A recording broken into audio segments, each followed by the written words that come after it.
Greetings everyone. Today we will be discussing the fabrication of an Adams class. So I am going to be fabricating the Adams clasp on the first molar over here. Our Adams clasp is also known as originally it was known as the modified arrowhead clasp. Later on it was also known as the Liverpool clasp, as it was fabricated by C.P. Adams in the Liverpool Dental School. It is also known as the universal clasp. Now, Adams clasp can be used in a number of occasions on numerous teeth. It can also be used on partially erupted teeth, and there are a lot of modifications that can be done on this clasp for the various uses. So the first thing that we have to know for the fabrication of this clasp is where the relationships should lie and what length of the bridge we want for the clasp. So understanding first the relationships, we will mark both line angles on the top and we'll divide it into 3 halves. This will clearly give us the proximal undercut region. So this being a clasp, again it takes retention from the undercut. Over here it takes retention from the proximal undercuts. So the Adams clasp, it has 3 parts: the bridge, the arrowhead and the retentive arms. So our bridge should lie somewhere between the middle third. So first point is fabrication of bridge. For that, first we will cut a piece of wire about this much length I have taken. This is an Adams plier with which I will be making the first step, that is an L-shaped bend.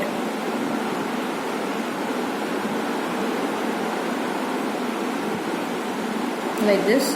Now I have to take a measurement for making the bridge. So the bridge is always 3/4 the mesial distal width of the tooth on which we are fabricating the clasp. So this is the complete mesiodistal width, then 3/4 of it, that is till the pit region. I will be taking the length of the bridge.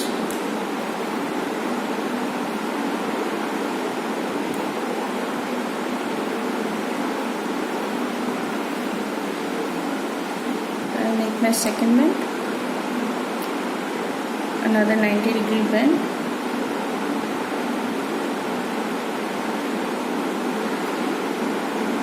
Like this. So this is the first step and the first part, that is the bridge. It will lie somewhere here and it will lie at a 45-degree angulation to the surface, that is the surface. The next step after the bridge is the fabrication of the arrowheads. The arrowheads should not be U-shaped but shaped like a test tube. That is, there is somewhat of a depression or an angle between the bridge and the arrowhead. So for that I add an additional step to my fabrication of this clasp each time I do it. So I make about a 60-degree bend here,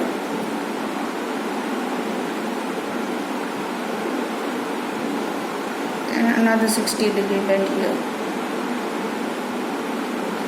I also call this step as the dress step because the wire configuration looks just like a dress. After this, I will hold it here and simply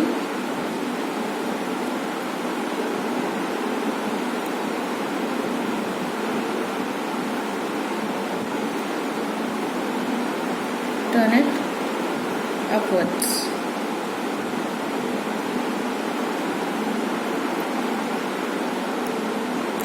So it's the same we will repeat on the other side.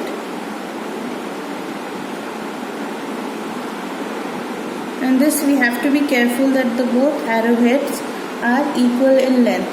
If there is a discrepancy in the length of the arrowheads, when the fabrication of the Adams clasp is complete, our bridge will tilt. So we can make a slight round bend check whether both the lengths are coming out to be almost equivalent, And as we can see, because of the dress step, we will get this slight bend here. Otherwise the arrowhead would be a complete jug shape or U. And then we will complete this.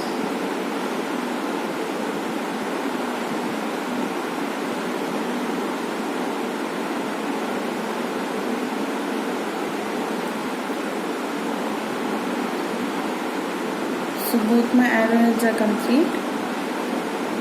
After that, the next step is to bend the arrowheads this is the third step. We are bending them at a 45-degree angulation.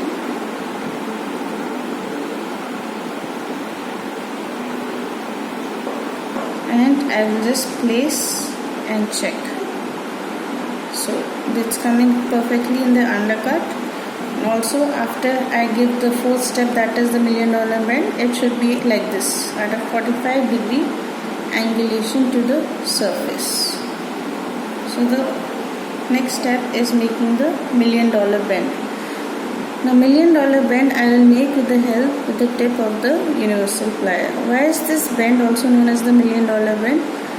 It's because of two reasons. The first being that this is the bend from which we adjust this Adams class whenever we have to the appliance that we given to the patient may be tightened or loosened from this bend. And second, on fabrication, this bend may have a tendency to break like this when I have fabricated. So the wire, it is not completely straight or will not completely go into the interdental area.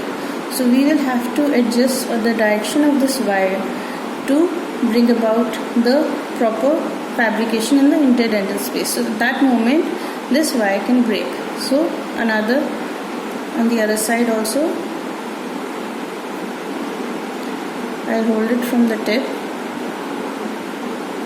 of the universal plier and give a 90-degree bend. Now as we can see, the arms are very divergent, so we'll have to straighten it up a little bit. Usually when we are turning the wire like this, that is when there is breakage on adjustments. So we have to be very careful. Even where I have not marked there also, you can see it is coming perfectly in the undercut region. So over here we'll see this is still divergent.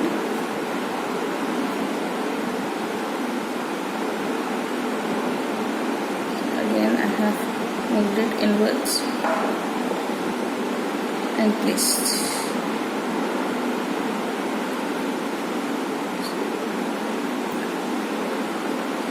So I've checked from every angle. Now I'll just hold it in the position that I need it to be. That is at the 45-degree angulation. See over here, you can see there's a small triangular space that is coming due to the $1 million bend that I have given. The thing about the Adams clasp is it should be passive. It should not be stuck onto the tooth surface. So it should be, how can we make the clasp passive is while wire bending.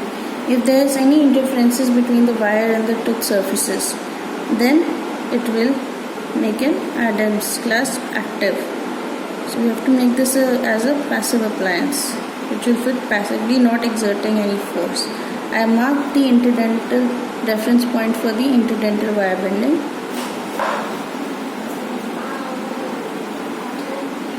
I am going to make the marks and I am going to make the bend for the interdental wire bending. So I am just bending it here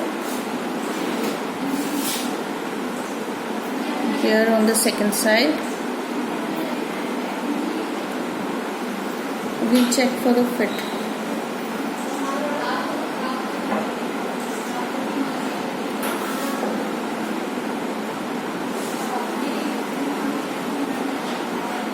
Right, so we have to adjust this.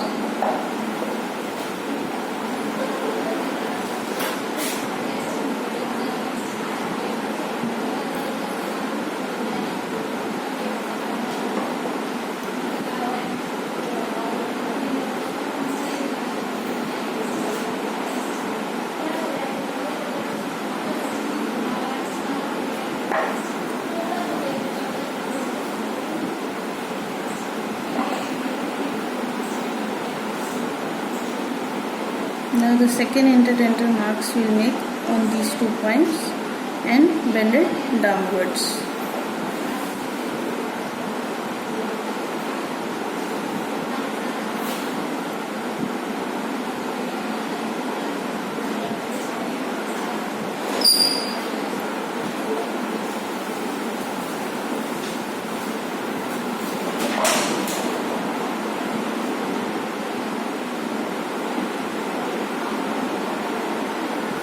Okay, now we have to adjust it on the interdental side, on the palatal side.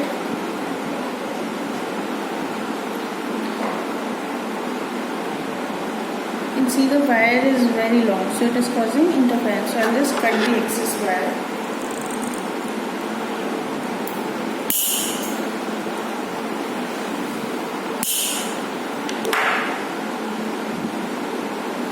I'll place and I'll check for all the relationships still being intact. You see over here. So I still have to bend this downwards. It is still up.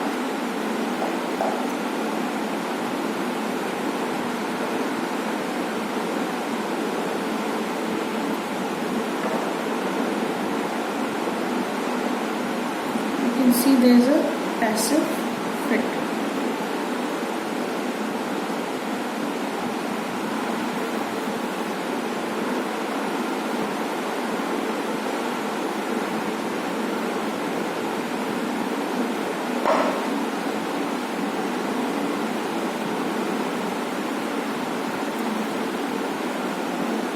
Checking and rechecking adjustments are all a part of the wire bending.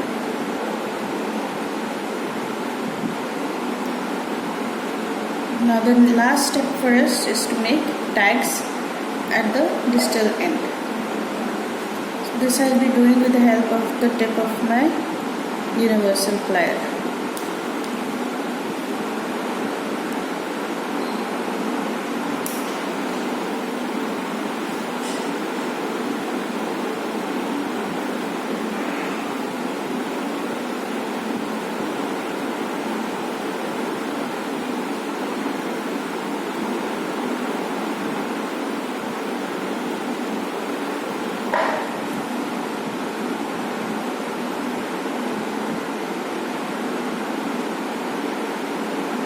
This is your finished Adams clasp.